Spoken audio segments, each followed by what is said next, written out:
Hello friends, welcome to my channel PSC knowledge saga. 10th പ്രിലിംസിന് വേണ്ടിയിട്ടുള്ള 30 ദിവസത്തെ study പ്ലാനിലെ മറ്റൊരു അടിപൊളി ക്ലാസ്സുമായിട്ടാണ് ഇന്ന് ഞാൻ വന്നിരിക്കുന്നത്. PSC എക്സാമുകളിൽ ഒരുപാട് തവണ ആവർത്തിക്കുന്ന ഒരു ഭാഗമാണ് വിവരാവകാശ നിയമം 2005. അതിലെ ഏറ്റവും പ്രധാനപ്പെട്ട പോയിന്റുകൾ മാത്രം ഉൾപ്പെടുത്തിയ ഒരു ക്ലാസ്സാണ്.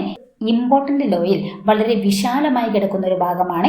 അതിനെ എക്സാം പോയിന്റ് ഓഫ് വ്യൂയിലേക്ക് മാറ്റി ഏറ്റവും പ്രധാനപ്പെട്ട ഭാഗവും PSC ഇതുവരെ ചോദിച്ച ഭാഗങ്ങളും മാത്രം ഉൾപ്പെടുത്തിയിട്ടുണ്ട്. അതുപോലെ വിവരാവകാശ നിയമത്തിൽ 2019 ഭേദഗതി വരുത്തിയിട്ടുണ്ട്. ആ ഭേദഗതിയും വ്യക്തമായിട്ട് നമ്മളിവിടെ പറയുന്നുണ്ട്. അതുകൊണ്ട് വീഡിയോ മുഴുവനായിട്ടും കാണുക. ഇഷ്ടപ്പെട്ട ലൈക്ക് ചെയ്യാനും സബ്സ്ക്രൈബ് ചെയ്യാനും മറക്കരുത്. അപ്പോൾ നമുക്ക് ഇന്നത്തെ ക്ലാസ്സിലേക്ക് കിടക്കാലോ. Right to information act 2005. ഈ 2005 എന്നുള്ളത് എപ്പോഴും PSC ചോദിക്കുന്നതാണ്. അപ്പോൾ ഇതിൻ്റെ കൂടെ തന്നെ പഠിക്കുക. Right to information act 2005. പൊതു അധികാര സ്ഥാപനങ്ങളുടെ കൈവശമുള്ള വിവരങ്ങൾ ഇന്ത്യയിലെ എല്ലാ പൗരന്മാർക്കും ലഭ്യമാക്കുന്ന നിയമമാണ് വിവരാവകാശ നിയമം. ഇന്ത്യയിലെ എല്ലാ പൗരന്മാർക്കും ലഭ്യമാക്കുന്ന നിയമമാണ് വിവരാവകാശ നിയമം. പൊതു അധികാര സ്ഥാപനങ്ങളുടെ കൈവശമുള്ള വിവരങ്ങൾ ഇന്ത്യയിലെ എല്ലാ പൗരന്മാർക്കും ലഭ്യമാക്കുന്ന നിയമമാണ് വിവരാവകാശ നിയമം. നമ്മുടെ ജനാധിപത്യത്തിന്റെ സൂര്യ തേജസ്, ഇത് PYQ ആണ്. ഇതുപോലെ തന്നെ PSC ചോദിച്ചിട്ടുണ്ട്. ജനാധിപത്യത്തിന്റെ സൂര്യ തേജസ് എന്നറിയപ്പെടുന്ന നിയമം ഏതാണെന്ന് 2005 വിവരാവകാശ നിയമമാണ്.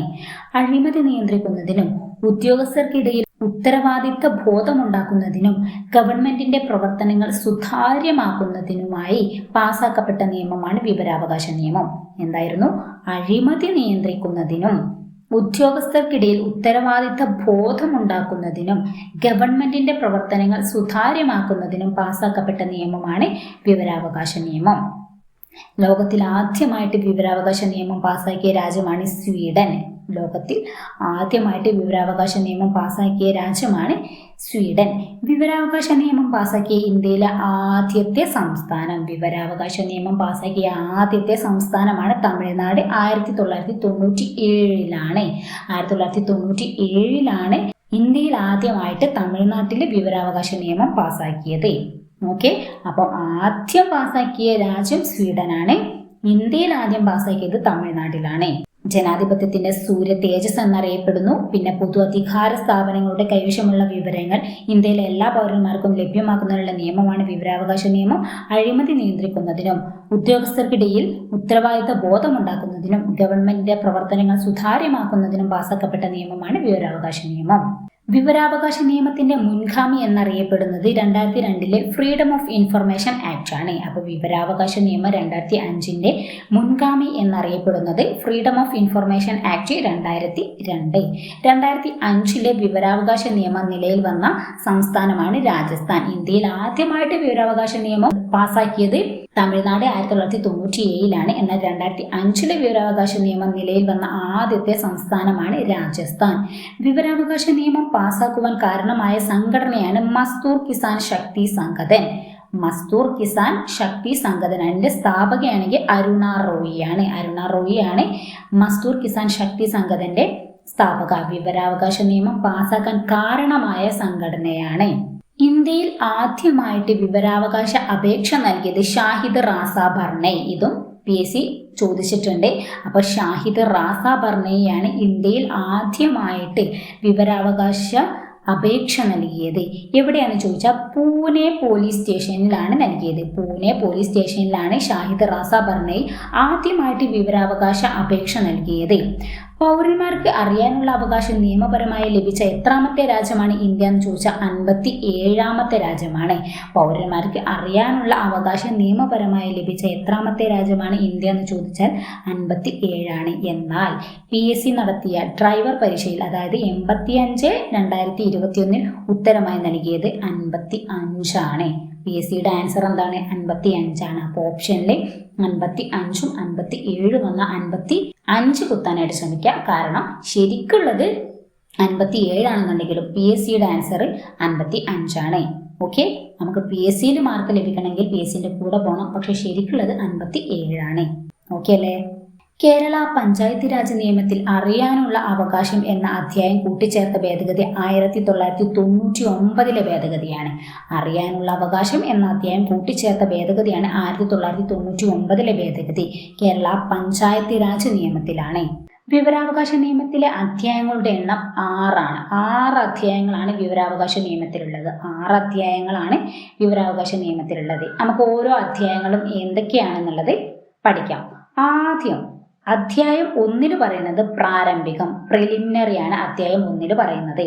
അധ്യായം 2 വിവരത്തിനുള്ള അവകാശവും പൊതു അധികാര സ്ഥാനങ്ങളുടെ കടമകളും. വിവരത്തിനുള്ള അവകാശവും പൊതു അധികാര സ്ഥാനങ്ങളുടെ കടമകളുമാണ് അധ്യായം 2 പറയുന്നത്. അധ്യായം 3 കേന്ദ്ര വിവരാവകാശ കമ്മീഷനാണ്.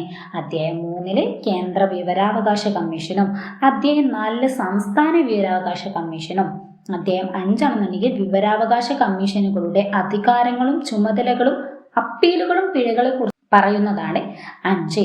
വിവരാവകാശ കമ്മീഷനുകളുടെ അധികാരം, ചുമതല, അപ്പീല്, പിഴ ഇതൊക്കെ പറയുന്നതാണ് 5.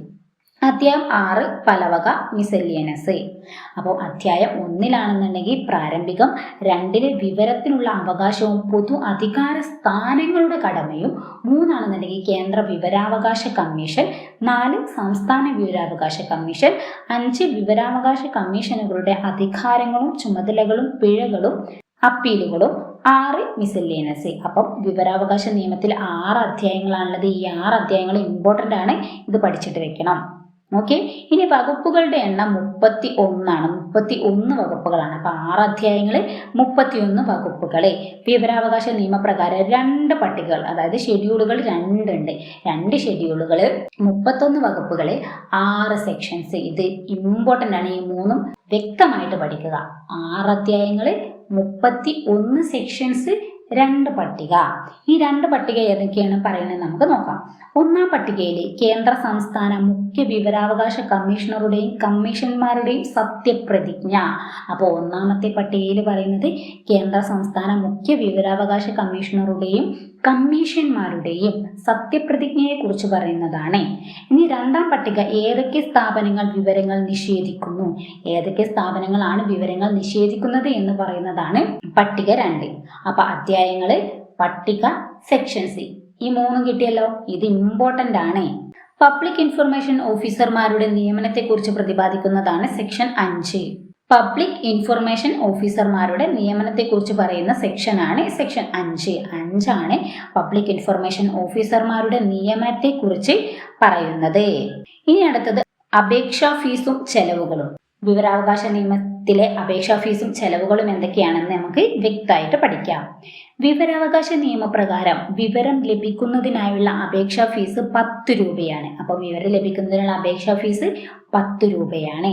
BPL വിഭാഗക്കാരെ അപേക്ഷാ ഫീസ് നൽകുന്നതിൽ നിന്ന് ഒഴിവാക്കിയിട്ടുണ്ടാകും. BPL വിഭാഗക്കാരാണെന്നുണ്ടെങ്കിൽ എന്താണ്, അപേക്ഷാ ഫീസ് നൽകുന്നതിൽ നിന്ന് ഒഴിവാക്കപ്പെട്ടിട്ടുണ്ട്. A4 സൈസ് പേപ്പറിന് വിവരം ലഭിക്കാൻ പേജ് 1-ന് 3 രൂപ, മുമ്പ് 2 രൂപയായിരുന്നു. അപ്പൊ A4 പേപ്പറിന് 3 രൂപയാണ്, ആദ്യം 2 രൂപയായിരുന്നു. CD, ഫ്ലോപ്പി ഉൾപ്പെടെയുള്ള ഇലക്ട്രോണിക് മാധ്യമങ്ങൾ വഴി വിവരം ലഭ്യമാക്കാൻ 75 രൂപ, മുമ്പ് 50 രൂപയായിരുന്നു. ഇപ്പം ചെലവ് കൂട്ടിയിട്ടുണ്ട്. അപ്പം A4 സൈസിനാണെന്നുണ്ടെങ്കിൽ 3 രൂപയും, CD, ഫ്ലോപ്പി ഉൾപ്പെടെയുള്ള ഇലക്ട്രോണിക് മാധ്യമങ്ങൾക്കാണെന്നുണ്ടെങ്കിൽ 75 രൂപയുമാണ്. മുമ്പുണ്ടായിരുന്നതും പഠിക്കണം, 50 രൂപയായിരുന്നു ഇലക്ട്രോണിക് മാധ്യമങ്ങൾ വഴിയുള്ള വിവരം ലഭ്യമാക്കുന്നതിന്. ഇപ്പം അത് 75 രൂപയാക്കി. ആദ്യം A4 സൈസിന് 2 രൂപയായിരുന്നു, ഇപ്പം 3 രൂപയായിട്ട് ഉയർത്തിയിട്ടുണ്ട്. അപ്പൊ ഇനി മറുപടി നൽകേണ്ടത്, പബ്ലിക് ഇൻഫർമേഷൻ ഓഫീസർക്ക് ലഭിക്കുന്ന അപേക്ഷയുടെ മറുപടി നൽകേണ്ടത് 30 ദിവസത്തിനകം. അവധി ദിവസങ്ങൾ ഉൾപ്പെടെയാണ് 30 ദിവസം. അപ്പോൾ പബ്ലിക് ഇൻഫർമേഷൻ ഓഫീസർക്ക് ലഭിക്കുന്ന അപേക്ഷയുടെ മറുപടി നൽകേണ്ടത് 30 ദിവസത്തിനകമാണ്. അസിസ്റ്റന്റ് പബ്ലിക് ഇൻഫർമേഷൻ ഓഫീസർ ആണെങ്കിൽ 5 ദിവസം കൂടി എക്സ്ട്രാ വേണം. അപ്പോൾ 35 ദിവസമാണ് അസിസ്റ്റന്റ് പബ്ലിക് ഇൻഫർമേഷൻ ഓഫീസർക്ക് വേണ്ടത്. പബ്ലിക് ഇൻഫർമേഷൻ ഓഫീസർക്കാണെന്നുണ്ടെങ്കിൽ 30 ദിവസം, അതും അവധി ദിനങ്ങൾ ഉൾപ്പെടെയാണ് 30 ദിവസം. എന്നാൽ ഒരു വ്യക്തിയുടെ ജീവനോ സ്വത്തിനോ സ്വാതന്ത്ര്യത്തെയോ ബാധിക്കുന്ന വിവരങ്ങളുടെ മറുപടി നൽകേണ്ടത് 48 മണിക്കൂറിനുള്ളിലാണ്. ഇതെല്ലാം PSC ഒരുപാട് തവണ ചോദിച്ചിട്ടുണ്ട്. ഈ മൂന്നും മറുപടി നൽകേണ്ട ഈ മൂന്നും സ്റ്റേറ്റ്മെന്റ് ആയിട്ടും വൺ വേർഡ് ആയിട്ടും PSC ചോദിച്ചിട്ടുണ്ട്. അപ്പൊ വ്യക്തമായിട്ട് ഇത് നോക്കി വെക്കുക. ഇനി വെളിപ്പെടുത്തലിൽ നിന്നും ഒഴിവാക്കൽ. വെളിപ്പെടുത്തലിൽ നിന്നുള്ള ഒഴിവാക്കൽ എന്തൊക്കെയാണ് വെളിപ്പെടുത്തലിൽ നിന്ന് ഒഴിവാക്കിയെന്ന് നോക്കാം. നൽകേണ്ടതില്ലാത്ത വിവരങ്ങൾ സെക്ഷൻ 8 ആണ്. സെക്ഷൻ 8 ആണ് നൽകേണ്ടതില്ലാത്ത വിവരങ്ങൾ. എന്തൊക്കെയാന്ന് നോക്കാമല്ലോ. രാജ്യസുരക്ഷയെ ബാധിക്കുന്ന വിവരങ്ങൾ അതെന്താണ്, നൽകേണ്ട ആവശ്യമില്ല. അതുപോലെ വിദേശ രാജ്യങ്ങളുമായുള്ള രഹസ്യ വിവരങ്ങൾ അതും നൽകേണ്ട. കോടതിയുടെ വിലക്കുള്ള വിവരങ്ങൾ, കോടതിയുടെ വിലക്കുള്ള വിവരങ്ങളൊന്നും നൽകേണ്ട ആവശ്യമില്ല. വ്യക്തിപരമായ സ്വകാര്യ വിവരങ്ങൾ, വ്യക്തിപരമായ സ്വകാര്യ വിവരങ്ങളൊന്നും വിവരാവകാശത്തിന്റെ ഇതിൽ പെടില്ല. വാണിജ്യ രഹസ്യങ്ങൾ, ചില സാഹചര്യങ്ങളിൽ വാണിജ്യ രഹസ്യങ്ങളൊന്നും നൽകേണ്ടതില്ല. അപ്പൊ രാജ്യസുരക്ഷയെ ബാധിക്കുന്ന വിവരങ്ങൾ, വിദേശ രാജ്യങ്ങളുമായിട്ടുള്ള രഹസ്യ വിവരങ്ങൾ, കോടതിയുടെ വിലക്കുള്ള വിവരങ്ങൾ, വ്യക്തിപരമായ സ്വകാര്യ വിവരങ്ങൾ, വാണിജ്യപരമായ വിവരങ്ങളൊന്നും നൽകേണ്ട. ചില സാഹചര്യങ്ങളിൽ എന്താണ് വാണിജ്യപരമായ രഹസ്യങ്ങൾ നൽകേണ്ടതുണ്ട്. ഓക്കെ, അപ്പൊ സെക്ഷൻ 8 ആണ്. ഓർക്കണം, സെക്ഷൻസ് ഇതിൽ ഒരുപാട് സെക്ഷൻസ് പഠിക്കാനുണ്ട്. നമ്മൾ ഇമ്പോർട്ടൻ്റ് ആയത് മാത്രമാണ് കൊണ്ടുവന്നിട്ടുള്ളത്. അപ്പൊ ആദ്യം പഠിക്കേണ്ടത് സെക്ഷൻ 8. ഇനി പകർപ്പവകാശ ലംഘനം സെക്ഷൻ 9. ഈ വകുപ്പ് പ്രകാരം ഒരു പൗരൻ ആവശ്യപ്പെടുന്ന വിവരങ്ങൾ നൽകുന്നത് സർക്കാരിൻ്റെതല്ലാത്ത മറ്റൊരു വ്യക്തിയുടെ പകർപ്പവകാശത്തെ, അതായത് കോപ്പിറൈറ്റ് ലംഘിക്കുന്നതാണെങ്കിൽ വിവരാവകാശ ഓഫീസർക്ക് ആ അപേക്ഷ നിരസിക്കാവുന്നതാണ്. ഈ വകുപ്പ് പ്രകാരം ഒരു പൗരൻ ആവശ്യപ്പെടുന്ന വിവരങ്ങൾ നൽകുന്നത് സർക്കാരിൻ്റെതല്ലാത്ത മറ്റൊരു വ്യക്തിയുടെ പകർപ്പവകാശത്തെ ലംഘിക്കുന്നതാണെങ്കിൽ വിവരാവകാശ ഓഫീസർക്ക് ആ അപേക്ഷ നിരസിക്കാവുന്നതാണ്. അപ്പൊ സെക്ഷൻ 8ഉം 9ഉം ഇമ്പോർട്ടൻ്റ് ആണ്. 8 നൽകേണ്ടതില്ലാത്ത വിവരങ്ങളും 9 പകർപ്പവകാശ ലംഘനവുമാണ്. ഇനി നമുക്ക് അടുത്തത് പഠിക്കാനുള്ളതാണ് കേന്ദ്ര വിവരാവകാശ കമ്മീഷൻ. കേന്ദ്ര വിവരാവകാശ കമ്മീഷനെ കുറിച്ച് വ്യക്തമായിട്ട് പറയാലോ. അതിന്റെ അധ്യായം എത്രയാണ്? അധ്യായം 3ലാണ്. അധ്യായം 3ലാണ് കേന്ദ്ര വിവരാവകാശ കമ്മീഷനെ കുറിച്ച് പറയുന്നത്. ഓക്കെ, ഇനി കേന്ദ്ര വിവരാവകാശ കമ്മീഷൻ നിലവിൽ വന്നത് ഒരുപാട് തവണ PSC ചോദിച്ചിട്ടുണ്ട്. വർഷം മാത്രമായിട്ടും ചോദിച്ചിട്ടുണ്ട്, ഡേറ്റും ചോദിച്ചിട്ടുണ്ട്. അപ്പൊ കേന്ദ്ര വിവരാവകാശ കമ്മീഷൻ നിലവിൽ വന്നത് 2005 ഒക്ടോബർ 12-നാണ്. കേന്ദ്ര വിവരാവകാശ കമ്മീഷന്റെ ആസ്ഥാനം ആഗസ്റ്റ് ക്രാന്തി ഭവൻ. ഇത് അങ്ങനെ ആരും കേട്ടിട്ടുണ്ടാവില്ലേ? എല്ലാവരും CIC ഭവൻ എന്നായിരുന്നു കേട്ടിട്ടുണ്ടാവുക. CIC ഭവനും ആഗസ്റ്റ് ക്രാന്തി ഭവനും രണ്ടും സെയിം ആണ്, ഡൽഹിയിലാണ്. ഓക്കെ, അപ്പൊ ആസ്ഥാനം CIC ഭവൻ, ആഗസ്റ്റ് ക്രാന്തി എന്നും അറിയപ്പെടുന്നുണ്ട്, ഡൽഹിയിലാണ്. കേന്ദ്ര മുഖ്യ വിവരാവകാശ കമ്മീഷണറായ ആദ്യ വ്യക്തി വജാഹത്ത് ഹബീബുള്ളയാണ്. അപ്പൊ കേന്ദ്ര വിവരാവകാശ കമ്മീഷണറായ ആദ്യ വ്യക്തിയാണ് വജാഹത്ത് ഹബീബുള്ള. കേന്ദ്ര മുഖ്യ വിവരാവകാശ കമ്മീഷണറായ ആദ്യ വനിത ദീപക് സന്ധു. നിലവിലെ മുഖ്യ വിവരാവകാശ കമ്മീഷണർ രാജ്കുമാർ ഗോയലാണ്. രാജ്കുമാർ ഗോയൽ 2026-ലാണ് വന്നത്. അപ്പം ഇത് ഇമ്പോർട്ടൻ്റ് ആണ്. നിലവിലെ മുഖ്യ വിവരാവകാശ കമ്മീഷണർ ആദ്യത്തെ വനിതയും, ഇത് 3 ഇമ്പോർട്ടൻ്റ് ആണ്. PSC ഒരുപാട് തവണ ആദ്യത്തെ വനിതയും ചോദിച്ചിട്ടുണ്ട്. പിന്നെ നിലവിലെയും നമ്മൾ കറണ്ട് അഫയേഴ്സ് ആയിട്ടും ചോദിക്കാറുണ്ട്. അപ്പൊ ആദ്യത്തെ വ്യക്തി വജാഹത്ത് ഹബീബുള്ള, ആദ്യത്തെ വനിത ദീപക് സന്ധു. നിലവിലെ മുഖ്യ വിവരാവകാശ കമ്മീഷണർ രാജ്കുമാർ ഗോയൽ 12ാമത്തെ വ്യക്തിയാണ്. ഇദ്ദേഹം 12ാമത്തെ വ്യക്തിയാണ്. ഇങ്ങനെ സ്റ്റേറ്റ്മെന്റിൽ വന്നാൽ എടുക്കാൻ പറ്റണം. 12ാമത്തെ വ്യക്തിയാണ് രാജ്കുമാർ ഗോയൽ. കേന്ദ്ര വിവരാവകാശ കമ്മീഷന്റെ രൂപീകരണത്തെ കുറിച്ച് പ്രതിപാദിക്കുന്ന സെക്ഷനാണ് സെക്ഷൻ 12 അപ്പൊ കേന്ദ്ര വിവരാവകാശ കമ്മീഷന്റെ രൂപീകരണത്തെ കുറിച്ച് പ്രതിപാദിക്കുന്ന സെക്ഷനാണ് 12. കേന്ദ്ര ഇൻഫർമേഷൻ കമ്മീഷനിൽ ഒരു ചീഫ് ഇൻഫർമേഷൻ കമ്മീഷണറും 10-ൽ കവിയാത്തത്ര ഇൻഫർമേഷൻ കമ്മീഷണർമാരും അടങ്ങിയിരിക്കേണ്ടതാണ്. അപ്പം ഒരു മുഖ്യ വിവരാവകാശ കമ്മീഷണറും 10-ൽ കവിയാത്ത അത്ര ഇൻഫർമേഷൻ കമ്മീഷണർമാരും ഉണ്ടായിരിക്കണം എന്ന് പറയുന്ന സെക്ഷൻ 12 ക്ലോസ് 2 അപ്പം 12 രൂപീകരണത്തെ കുറിച്ച് പറയുന്നത്. 12 ക്ലോസ് 2 1+10. 10-ൽ കവിയാത്ത അത്ര ഇൻഫർമേഷൻ കമ്മീഷണറാണ് വേണ്ടത്. ഇനി ചീഫ് ഇൻഫർമേഷൻ കമ്മീഷണറുടെയും ഇൻഫർമേഷൻ കമ്മീഷണർമാരുടെയും നിയമിക്കുന്നത് രാഷ്ട്രപതിയാണ്. അപ്പൊ നിയമിക്കുന്നത് രാഷ്ട്രപതിയാണ്. ചീഫ് ഇൻഫർമേഷൻ കമ്മീഷണറെയും ഇൻഫർമേഷൻ കമ്മീഷണർമാരെ നിയമിക്കാൻ ശുപാർശ ചെയ്യുന്ന കമ്മിറ്റിയിലെ അംഗങ്ങൾ, ഇത് വെരി വെരി വെരി ഇമ്പോർട്ടൻ്റ് ആണ്. അപ്പോൾ വ്യക്തമായിട്ട് പഠിച്ചിട്ട് വയ്ക്കുക. ശുപാർശ ചെയ്യുന്ന കമ്മിറ്റിയിലെ അംഗമാണ് ഓക്കെ. അപ്പൊ അധ്യക്ഷനായിട്ട് പ്രധാനമന്ത്രി ഉണ്ടായിരിക്കും, പിന്നെ ലോകസഭയുടെ പ്രതിപക്ഷ നേതാവ് ഉണ്ടായിരിക്കും, പിന്നെ പ്രധാനമന്ത്രി നാമനിർദ്ദേശം ചെയ്യുന്ന ഒരു ക്യാബിനറ്റ് മന്ത്രി. ഇങ്ങനെ 3 വ്യക്തികളാണ് ചീഫ് ഇൻഫർമേഷൻ കമ്മീഷണറെയും ഇൻഫർമേഷൻ കമ്മീഷണർമാരെയും നിയമിക്കുന്ന കമ്മിറ്റിയിലെ അംഗങ്ങൾ. അപ്പൊ ഇത് ഇമ്പോർട്ടൻ്റ് ആണ്. ഇമ്പോർട്ടൻ്റ് എന്ന് പറഞ്ഞാൽ വെരി വെരി ഇമ്പോർട്ടൻ്റ്. ഇത് സ്റ്റേറ്റ്മെന്റ് ആയിട്ട് വരാം, ഇതിൽ സ്പീക്കർ ഉൾപ്പെടുത്തിയിട്ട് പറയാം. അപ്പം ഇങ്ങനെയൊക്കെ ചോദ്യം ചോദിച്ചിട്ടുണ്ട്. അപ്പോൾ വ്യക്തമായിട്ട് പഠിച്ചിട്ട് വെക്കുക. ഓക്കെ. ഇനി കാലാവധി. കാലാവധി എന്ന് പറഞ്ഞാൽ 5 വർഷം 65 വയസ്സുമായിരുന്നു. 5 വർഷവും 65 വയസ്സുമായിരുന്നു. പക്ഷേ പുനർനിയമനത്തിന് അർഹനല്ല. എന്നാൽ 2019 വിവരാവകാശ നിയമ ഭേദഗതി പ്രകാരം നിലവിൽ കേന്ദ്ര സർക്കാരാണ് കാലാവധി തീരുമാനിക്കുന്നത്. കേന്ദ്ര സർക്കാരാണ്. ഓക്കെ. ഇനി സത്യപ്രതിജ്ഞ ചൊല്ലുന്നതും രാജി നീക്കം ചെയ്യുന്നത് എല്ലാം രാഷ്ട്രപതിയാണ്. 2005 വിവരാവകാശ നിയമപ്രകാരം ചീഫ് ഇൻഫർമേഷൻ കമ്മീഷണറുടെയും ശമ്പളങ്ങളും മറ്റ് സേവന വ്യവസ്ഥകളും ചീഫ് ഇലക്ഷൻ കമ്മീഷണറുടേത് തുല്യമായിരിക്കും. എന്നാൽ 2019 ഭേദഗതി പ്രകാരം ഇതും കേന്ദ്ര സർക്കാരാണ് തീരുമാനിക്കുന്നത്. അപ്പം കാലാവധി തീരുമാനിക്കുന്നതും കേന്ദ്ര സർക്കാരാണ്. അതുപോലെ തന്നെ അവരുടെ ശമ്പളവും ഭത്തയും തീരുമാനിക്കുന്നത് കേന്ദ്ര സർക്കാരാണ്. ഓക്കെ. ഇത് വ്യക്തമായോ? ഇനി നമുക്ക് പഠിക്കാനുള്ളത് സംസ്ഥാന വിവരാവകാശ കമ്മീഷനെ കുറിച്ചാണ്. സംസ്ഥാന വിവരാവകാശ കമ്മീഷൻ നിലയിൽ വന്നത് 2005 ഡിസംബർ 19 ഇതിന്റെ അധ്യായം എത്രയാണ്? 4 അധ്യായം. സംസ്ഥാന വിവരാവകാശ കമ്മീഷന്റെ അധ്യായം 4. ആസ്ഥാനം തിരുവനന്തപുരമാണ് വിവരാവകാശ കമ്മീഷന്റെ ആസ്ഥാനം. കേരളത്തിലെ മുഖ്യ വിവരാവകാശ കമ്മീഷണറായ ആദ്യ വ്യക്തി പാലാട്ട് മോഹൻദാസ് ആണ് വിവരാവകാശ കമ്മീഷണറായ ആദ്യ വ്യക്തി. ഇവിടെ പാലാട്ട് മോഹൻദാസ് എന്ന് ഓർത്ത് വെക്കാൻ, പാല് കുടിച്ചാൽ വിവരം കിട്ടും, അങ്ങനെ ഓർത്ത് വെച്ചാൽ മതി. ആദ്യത്തെ വ്യക്തി പാലാട്ട് മോഹൻദാസ്. നിലവിലെ മുഖ്യ വിവരാവകാശ കമ്മീഷണർ വി ഹരിനായറാണ് കേരളത്തിലെ മുഖ്യ വിവരാവകാശ കമ്മീഷണർ നിലവിലെ. ഓക്കെ. സംസ്ഥാന ഇൻഫർമേഷൻ കമ്മീഷന്റെ രൂപീകരണത്തെക്കുറിച്ച് പ്രതിപാദിക്കുന്ന സെക്ഷനാണ് 15. സംസ്ഥാന ഇൻഫർമേഷൻ കമ്മീഷന്റെ രൂപീകരണത്തെക്കുറിച്ച് പ്രതിപാദിക്കുന്ന സെക്ഷനാണ് 15. സംസ്ഥാന ഇൻഫർമേഷൻ കമ്മീഷനിൽ ഒരു ചീഫ് ഇൻഫർമേഷൻ കമ്മീഷണറും 10 കൂടാത്ത ആവശ്യമെന്ന് കരുതുന്നതും ഇൻഫർമേഷൻ കമ്മീഷണർമാരെയും നിയമിക്കാവുന്നതാണ്. അപ്പോൾ 10 കൂടാതെ ആവശ്യമെന്ന് കരുതുന്ന അത്രയും ഇൻഫർമേഷൻ കമ്മീഷണറെയും നിയമിക്കാവുന്നതാണെന്ന് പറയുന്ന സെക്ഷനാണ് 15 ക്ലോസ് 2. നമ്മൾ കേന്ദ്രത്തിൽ പറഞ്ഞത് 12. അവിടെയും 10 കൂടാത്തത്ര അംഗങ്ങൾ വേണം. അതിന്റെ സെക്ഷൻ 12 ക്ലോസ് 2. ഇവിടെ 15 ക്ലോസ് 2.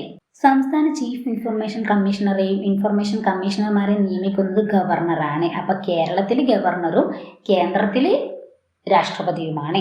സംസ്ഥാന ചീഫ് ഇൻഫർമേഷൻ കമ്മീഷണറെയും ഇൻഫർമേഷൻ കമ്മീഷണർമാരെയും നിയമിക്കാൻ ശുപാർശ ചെയ്യുന്ന കമ്മിറ്റിയിലെ അംഗങ്ങൾ ഇവിടെ ഇമ്പോർട്ടൻ്റ് ആണ്. 3 അംഗങ്ങളാണുള്ളത്. അവിടെ പ്രധാനമന്ത്രിയാണെന്നുണ്ടെങ്കിൽ ഇവിടെ മുഖ്യമന്ത്രിയാണ് അധ്യക്ഷൻ. അവിടെ ലോക്സഭയിലെ പ്രതിപക്ഷ നേതാവാണെങ്കിൽ ഇവിടെ നിയമസഭയിലെ പ്രതിപക്ഷ നേതാവാണ്.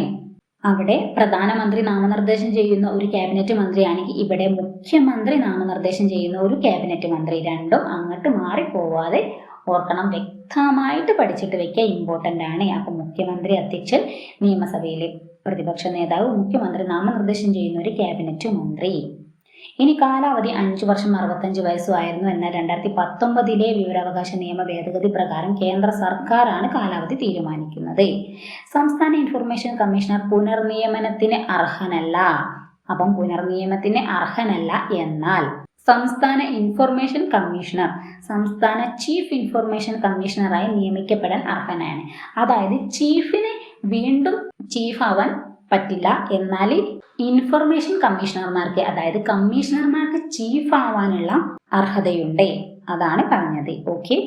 ഇനി സത്യപ്രതിജ്ഞയും രാജിയും നൽകേണ്ടത് ഗവർണർക്കാണ്. നിയമിക്കുന്നത് സത്യപ്രതിജ്ഞ, രാജി ഒക്കെ നൽകേണ്ടത് ഗവർണർക്കാണ്.